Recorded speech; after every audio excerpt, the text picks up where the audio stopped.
इरफान साहब क्या कहना चाहेंगे, आज जो इनिशिएटिव लिया गया है इस हवाले से आप क्या कहना चाहेंगे कि कितना यूथ जो है वो हमारी इससे मुस्तफ़ीद होगी? देखें, अगर किसी ने मुस्तफ़ीद होना है ना तो वो कहीं से भी हो सकता है, पहले तो ये क्लियर कर लेते हैं, क्योंकि ऐसा ना हो कि मैं कहूँ कि जो यहाँ आए हैं वही मुस्तफ़ीद होंगे जी। पर डेफिनेटली जब आप घर से कदम निकालते हो सीखने के लिए, तो मैं एक बात क्लियरली बता दूँ कि जब आप एफर्ट करते हो कुछ सीखने के लिए अच्छी नीयत के साथ, तो ये ज़रूरी नहीं है कि आप उसी मुकाम पे, उसी जगह और उसी डायरेक्शन से आपको कामयाबी है, अल्लाह कामयाबी कहीं और से भी भेज सकता है। बिल्कुल। तो इसको क्लियर कर लेते हैं। अब ये लोगों ने एफ़र्ट किया है, अल्लाह इनको अजर ज़रूर देगा। उन लोगों को जिनकी नीयत साफ़ है, वो सीख के आगे सिखाना चाहते हैं, क्योंकि यहाँ भी तो कोई सिखा रहा है, प्लस वो तैयार हैं ज़िंदगी की जो चैलेंजेस हैं उनको अडॉप्ट करने के लिए।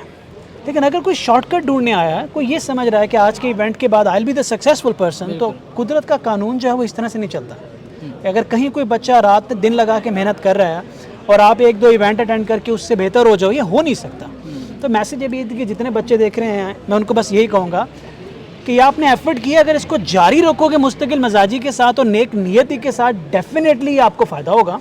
लेकिन अगर आप यहाँ से जाने के बाद सेल्फी पोस्ट करके लाइक्स गिनना शुरू हो जाओगे, ना आपको फ़ायदा होगा ना मुझे फ़ायदा होगा। ठीक है, सो जस्ट गो अहेड और जो बोला गया, जो आपको सिखाया गया, उसको लिस्ट डाउन करें ताकि आपको भूल ना जाए, उसको लिखें, उसको अपनी ज़िंदगी में क्या क्या करना है, कैसे कैसे फिट होना है, फिट करें। जब वो हो जाए फिर फेसबुक की तरफ जाएं, क्योंकि मुझे डर है कि यहाँ से जाने के बाद ज़्यादातर रेस सेल्फी की होनी है, ज़्यादातर रेस जो होनी है वो इन चीज़ों की होनी है। दैट इज़ फाइन, ये एक टीचर के लिए अगर आप एक रिस्पेक्ट शो कराते हो, मेरे लिए मोटिवेशन है सबके लिए।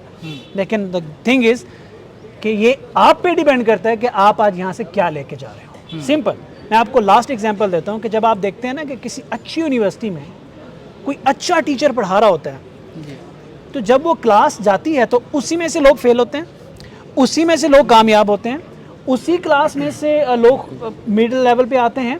सिलेबस भी एक ही होता है, टीचर भी एक ही होता है, यूनिवर्सिटी भी एक ही होती है, तो फ़र्क कहाँ डलता है?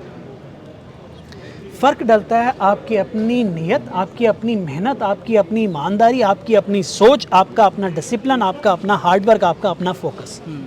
सो यहाँ जो लोग हैं उन्होंने ईमानदारी से डिलीवर कर दिया। कामयाब कौन होगा तो आप खुद फैसला कर लें, मैं तो कर ही नहीं सकता।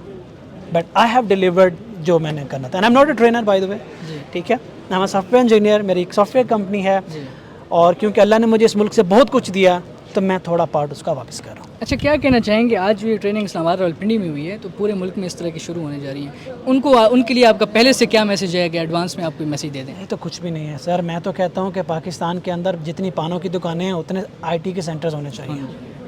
ठीक है, पाकिस्तान के अंदर अगर आप फ्लिप कर दें, जितना टाइम बैठ के मीडिया के ऊपर स्टूपिड फजूल बकवासें की जाती हैं, उतना टाइम एंटरप्रेन्योर्स को बुलाया जाए, इन यंग लोगों को बुलाया जाए, आइडियाज़ शेयर किए जाएं, वो प्राइम टाइम आप टेक वालों को दे दें, वो प्राइम टाइम आप टेक सिखाने वालों को दे दें, तो वहाँ से चेंजेस आएंगे। इस मुल्क में मैं बार बार कह रहा हूँ, अभी कहा कि टेक एमरजेंसी नाफिज करने की ज़रूरत है। हम हर रोज़ 1 साल पीछे जा रहे हैं। ज़रा गौर तो करें, जाके देखें कि जब एक सॉफ्टवेयर लॉन्च होता है ना, हम कहते हैं वाह किस मुल्क ने ये लॉन्च कर दिया, ये नहीं देखते कि वो पिछले 6 साल से काम कर रहा था और जिससे हमने अभी शुरू ही नहीं किया। So we are actually doing nothing. हम ना बिल्कुल अलिफ बे पे हैं, और अगर हमने अपना मकाम बनाना है ना तो हमें तेज़ दौड़ना पड़ेगा। तेज़ दौड़ने का मतलब ये कि रोड शोज़ कराएं, ऐसे इवेंट्स कराएं, प्राइम टाइम शोज़ जो हैं वो आपके एलोकेट करें, उसके अंदर ऊपर से अच्छी पॉलिसीज़ बनाएं, नीचे से लोगों को उठा के ऊपर लेके जाएं, जो लोग ट्रूली वैल्यू डिलीवर करें उनको करें, और जो लोग आके बच्चों को डिस्ट्रैक्ट करें उनको पाबंदी लगाएं। And I always say that कि अगर यहाँ पे किसी बड़े अफसर के अगेंस्ट कोई मीडिया पे बात करते तो ट्विटर भी बंद हो सकता है, यूट्यूब भी बंद हो सकता है, बंदा भी ब्लॉक हो सकता है। लेकिन एक बंदा सब स्टैंडर्ड एजुकेशन दे के बच्चे को गुमराह कर रहा है, उसको कोई नहीं पूछ रहा। एक बंदा अपने बिस्तर के ऊपर पैसे रख के ऊपर लेट के कह रहा है कि आओ यार पैसे ऐसे कमाते हैं, वो उनको कोई कुछ नहीं कहता। वजह पता क्या है? क्योंकि उससे ऊपर बैठे हुए बच्चों वालों को फ़र्क नहीं पड़ रहा, उससे गरीब बच्चे को फ़र्क पड़ रहा है, उनका माइंडसेट ख़राब हो रहा है। तो हम उन पर कोई पाबंदी नहीं लगाते। मीडिया फिल्ट्रेट करना पड़ेगा आपको। ये जो फ्रीडम ऑफ स्पीच होता है ना, उसमें और बकवास करने में फ़र्क होता है। तो हम ये समझते हैं, मैं ये कह रहा हूँ इसको कि हमारे यहाँ जब बच्चे को सुनता हूँ ना, शॉर्टकट है सारा। मैं देखता हूँ कि सोच आ कहाँ से रही है। एक्चुअली जिसको हम यूट्यूब को यूनिवर्सिटी कहते हैं, बर्बादी भी वही फेर रही है। जिस फेसबुक से हमने सीखना है, तबाही भी वहीं से हो रही है। सो बेसिकली इन सारी चीज़ों को ठीक करने की ज़रूरत है। एमरजेंसी ग्राउंड्स के ऊपर अगले 20 साल का प्लान करने की ज़रूरत है। हम अनफॉर्चुनेटली अगले 3 साल का प्लान करते हैं। बहुत थैंक यू। सर आप यहाँ पे आएंगे जब